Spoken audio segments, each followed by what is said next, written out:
Andi, Dr. Anda Magister Pendidikan yang berhalangan hadir pada kesempatan kali ini. Di sini kami dari kelompok 15 ingin memaparkan materi mengenai preposisi dengan ciri morfologis, sintaksis, dan semantiknya. Saya Syafina Alicia dengan NPM 232121060 ditemani oleh rekan saya Adalah Sundari dengan NPM 052. Baik, langsung saja pada pembahasan. Ini yang pertama ada pengertian dari preposisi. Preposisi termasuk golongan kelas kata yang utuh yang memiliki arti bahwa jumlahnya terbatas. Nah, meskipun jumlahnya terbatas, tetapi penggunaan preposisi sendiri kadang-kadang menimbulkan kesulitan. Jika ditinjau dari peran semantiknya, preposisi yang biasa dikenal dengan kata depan ini menandai hubungan makna antara konstituen yang berada di depan preposisi tersebut dengan konstituen yang berada di belakangnya. Misalnya dalam frasa pergi ke sekolah. Nah, preposisi ke ini menyatakan hubungan makna antara pergi dan sekolah. Selanjutnya ada hubungan preposisi dengan ciri morfologis. Nah, sebelum masuk kepada ciri umumnya, ada beberapa hal yang perlu diperhatikan mengenai ciri morfologis pada preposisi. Yang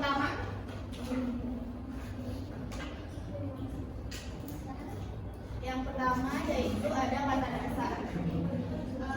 Kata dasar tidak berubah bentuk, yakni sebagian besar preposisi merupakan kata dasar yang tidak mengalami perubahan bentuk ketika digunakan dalam kalimat. Contohnya yaitu di, tadi, ke, pada, dan untuk.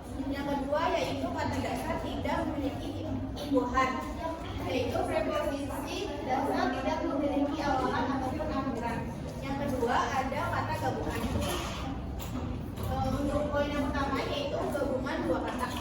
Beberapa preposisi terbentuk dari gabungan dua kata dasar.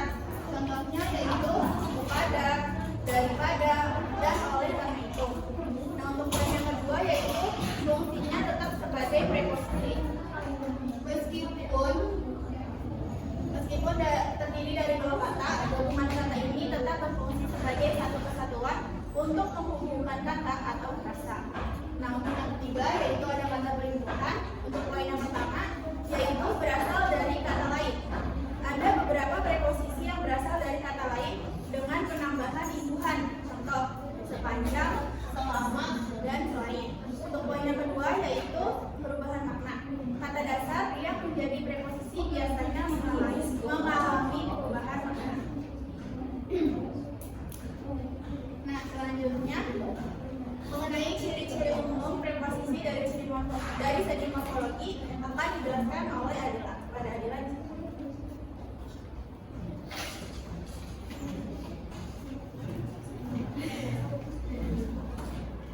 Terima kasih moderator. Masuki materi selanjutnya mengenai ciri-ciri umum preposisi dari segi morfologis.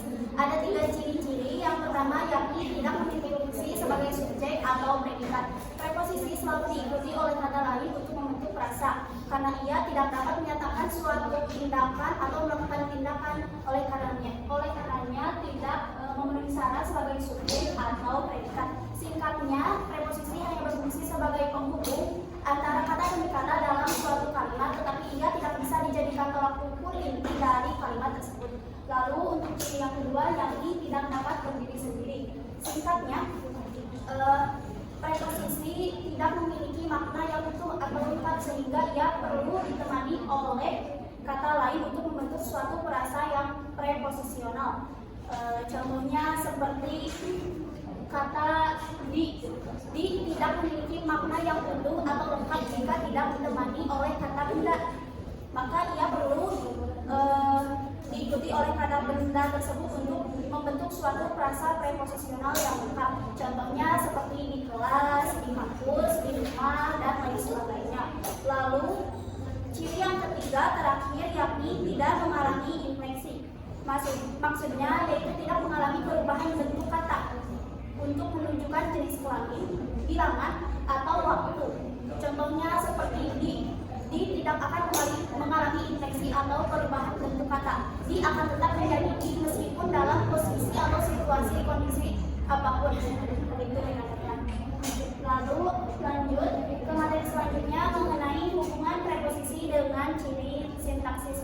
Ada 3 juga. Yang pertama yakni fungsi sebagai penghubung antara kata benda dengan kata lain dalam suatu kalimat. Contohnya seperti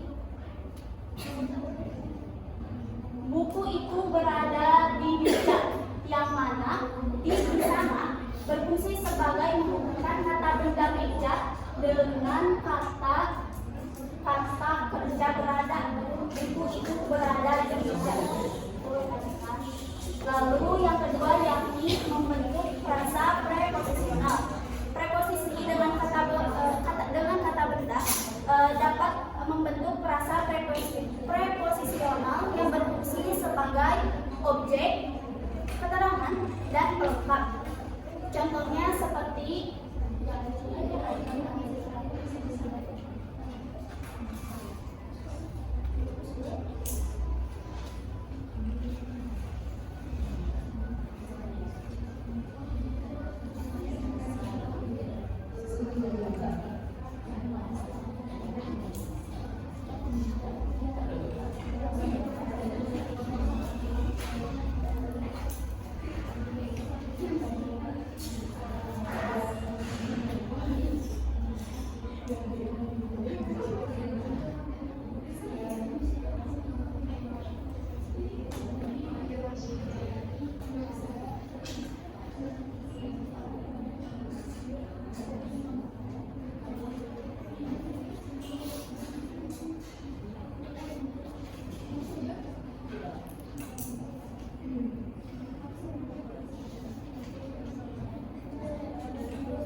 yang berfungsi sebagai keterangan pada kalimat selanjutnya.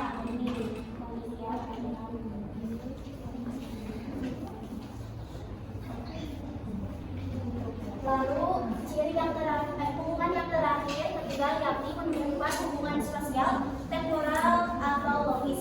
Preposisi sering digunakan untuk menunjukkan temporal, waktu, spasial, tempat, logis, sebab akibat, kepemilikan, dan lain sebagainya antar kalimat demi kalimat dalam suatu antar kata demi kata dalam suatu kalimat.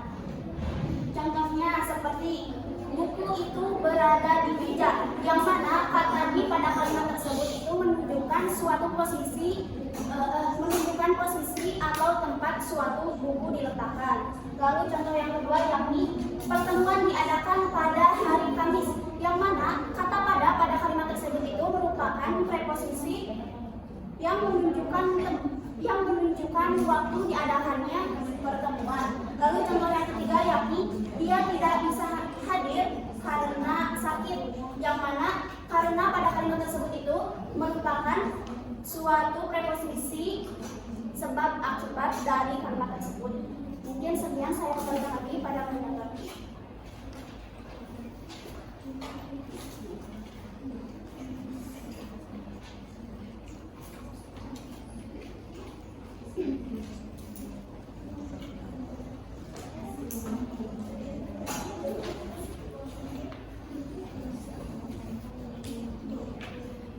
Baik, tadi kan sudah menjelaskan hubungan preposisi dengan ciri morfologis dan sintaksis. Selanjutnya yaitu hubungan preposisi dengan ciri semantis.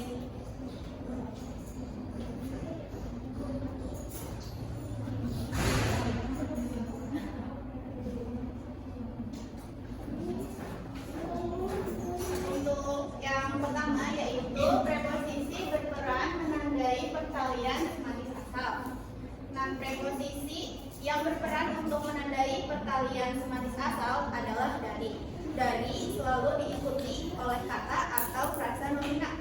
Contohnya yaitu barang haram itu didatangkan dari Malaysia. Nah, yang kedua yaitu preposisi yang berperan menandai pertalian semantis arah tujuan. Preposisi yang berperan untuk menandai pertalian semantis arah adalah preposisi ke.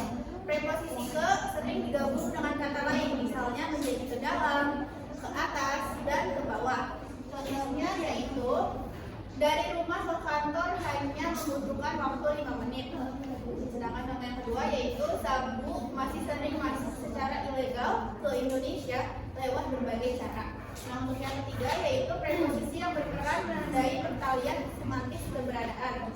Preposisi yang berperan menandai pertalian semantis keberadaan ini meliputi di, dalam, dan pada. Di dalam penggunaannya sering digabungkan dengan kata sisi menjadi di sisi, dengan kata samping menjadi di samping, kata antara menjadi di antara, kata mana menjadi di mana, dan kata atas menjadi di atas. Preposisi ini selalu diikuti dengan kata atau frasa yang berkelas nomina dan bisa menunjukkan makna tempat. Misalnya, tulisannya dimuat dalam harian postat. Contoh yang kedua yaitu putra keluarga Bestari bersekolah di SMA Kristen di Jalan Dago, di mana saya juga bersekolah di sana. Untuk yang keempat yaitu preposisi menandai pertalian semantis peserta. Nah, preposisi yang menandai pertalian semantis peserta yaitu yang ikut serta dalam perbuatan atau peristiwa. Preposisi ini meliputi dengan dan bersama. Contohnya, di hari tahun baru 2011 saya bersama keluarga berkunjung ke rumah nenek. Nah, untuk contoh yang kedua yaitu jika kamu merasa kesulitan dalam mengerjakan tugas, maka diskusikanlah dengan teman sekelas. Nah, untuk yang kelima yaitu preposisi yang berperan menandai pertalian semantis alat. Preposisi yang berfungsi menandai pertalian semantis alat adalah dengan dan berkat. Preposisi ini digunakan untuk menandai alat yang digunakan untuk melakukan suatu kegiatan ataupun perbuatan. Nah, preposisi dengan dan berkat selalu diikuti oleh frasa atau frasa nomina ataupun kata. Contohnya, kayu itu dibelah dengan kapak. Yang kedua yaitu aku berhasil berkat dukungan kedua orang tua. Nah, untuk yang keenam yaitu preposisi yang berperan menandai pertalian semantis cara. Preposisi yang menandai pertalian semantis cara adalah secara, dengan, dan sambil. Pertalian semantis ini menjelaskan bagaimana suatu peristiwa atau suatu hal itu terjadi. Contohnya yaitu agar vitamin tidak hilang, sayuran dimasak dengan cara direbus. Nah, untuk yang ketujuh yaitu preposisi yang berperan menandai pertalian semantis peruntukan. Nah, preposisi yang berperan untuk menandai pertalian semantis peruntukan meliputi kepada, bagi, buat, untuk, dan guna. Contohnya guru harus menunjukkan sikap baik kepada anak didiknya. Yang kedua yaitu ibu membeli sepeda baru untuk adiknya. Yang ketiga, guna kepentingan umum kami rela berkorban. Nah, untuk yang kedelapan yaitu preposisi yang berperan menandai pertalian semantis alasan. Preposisi yang berperan menandai pertalian semantis alasan adalah karena preposisi ini selalu diikuti nomina ataupun frasa nomina. Contoh kalimatnya yaitu karena alasan inilah metode fonik biasanya tidak diajarkan sampai anak-anak dapat memahami dengan baik dasar-dasar membaca. Nah, selanjutnya akan dilanjutkan oleh rekan saya adalah pada Ila di sini.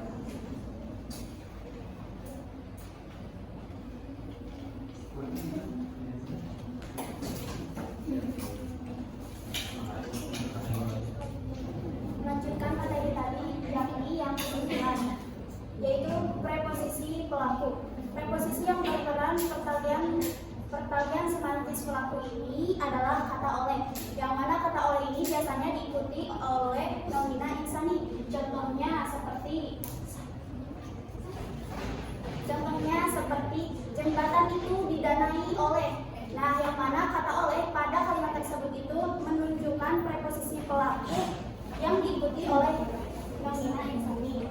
Lalu selanjutnya yakni preposisi batas akhir. Preposisi yang berperan menandai pertalian semantis batas akhir adalah kata hingga sampai dari sampai. Contohnya seperti agar bisa mencukupi kebutuhan keluarganya, dia bekerja dari pagi hingga malam. Dia bekerja dari pagi sampai malam. Itu yang sampaikan. Yang mana dari dan hingga tersebut itu menunjukkan preposisi batas akhir. Lalu selanjutnya yakni ke-10 preposisi perihal. Preposisi yang berperan menandai pertalian semantis perihal ini adalah kata mengenai atau tentang yang diikuti oleh nomina atau prasa nomina untuk menyatakan suatu hal. Contohnya seperti mereka berbicara tentang gempa bumi, yang mana tentang pada kalimat tersebut itu merupakan preposisi perihal. Selanjutnya yang ke-12 yakni preposisi perbandingan. Preposisi yang berperan menandai pertalian semantis perbandingan adalah kata daripada, yang maknanya membandingkan antara suatu gramatikal yang ada di depannya dan yang ada di belakangnya. Contohnya seperti tidak ada bukti pasti bahwa salah satu metode itu lebih buruk daripada yang lain. Lanjut ke preposisi yang ke-13 yakni waktu. Preposisi yang berperan menandai pertalian semantis waktu itu ialah kata sejak, semenjak, dan pada. Contohnya toko kue itu berdiri sejak tahun 1991, yang mana sejak pada kalimat tersebut itu merupakan perujuk preposisi waktu. Lalu yang terakhir ke-14 yakni preposisi pengandaian. Preposisi yang berperan menandai pertalian semantis pengandaian adalah kata ibarat, seperti, dan bagai. Contohnya seperti dia sudah dianggap seperti adikku sendiri. Mungkin sekian, saya kembalikan lagi pada mereka.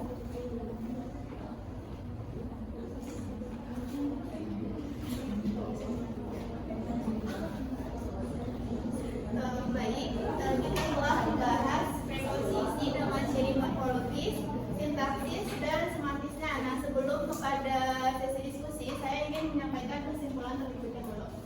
Menurut Auli tahun 2023, preposisi yang biasa dikenal dengan sebutan kata depan ini menandai berbagai hubungan makna antara konstituen yang berada di depan preposisi tersebut dengan konstituen di belakangnya.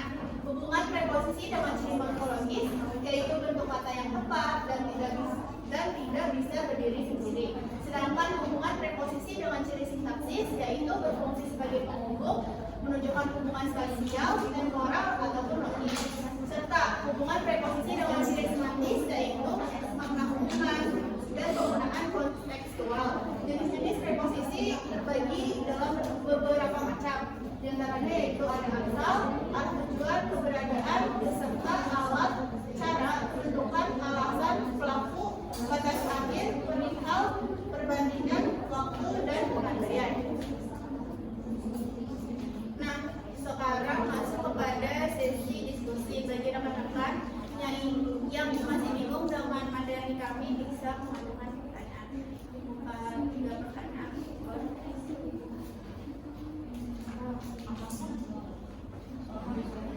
Kepada Alia silakan.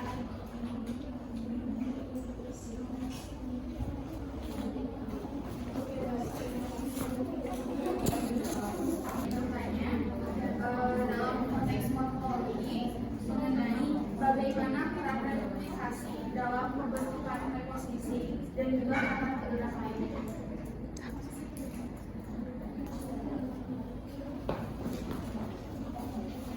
Baik, terima kasih kepada Alia atas pertanyaannya. Teman-teman yang lain ada yang mau mengajukan pertanyaan? Nah, sebelum baru ada Alia ya. Jadi selagi menunggu pertanyaan yang lain,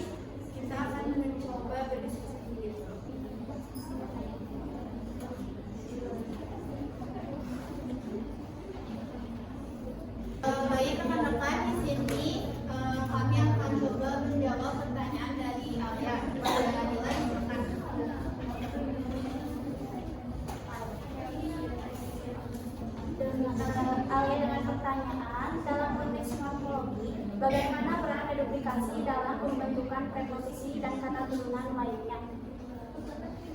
Meskipun umumnya reduplikasi lebih sering dikaitkan dengan pembentukan kata benda atau kata sifat, namun dalam konteks luas, reduplikasi juga dapat berperan dalam pembentukan preposisi kata turunan lain. Tetapi jika melihat dari tadi ciri-ciri umum preposisi dari segi morfologis, namun tidak, yaitu tidak mengalami infeksi, maksudnya preposisi tidak mengalami perubahan bentuk untuk menunjukkan sesuatu baik jenis kelamin, bilangan, atau waktu.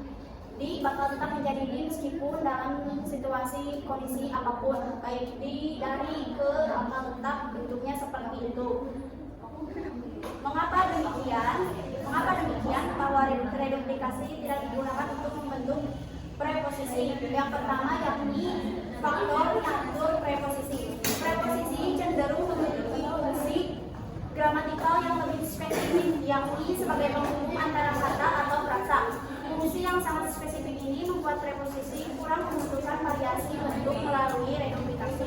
Lalu faktor yang kedua yakni makna leksikal yang terbatas. Tadi sudah dijelaskan bahwasannya preposisi ini tidak memiliki makna yang lengkap atau utuh jika berdiri sendiri. Maka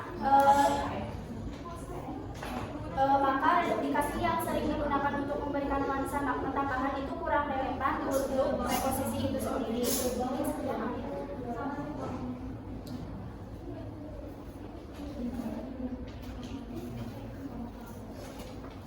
Nah, mungkin sekian untuk jawaban pertanyaan dari Alessandria. Alia, cukup? Oke. Baik rekan-rekan, mungkin sekarang kita masuk kepada sesi sanggahan dan tanggapan. Apakah ada yang ingin menambah?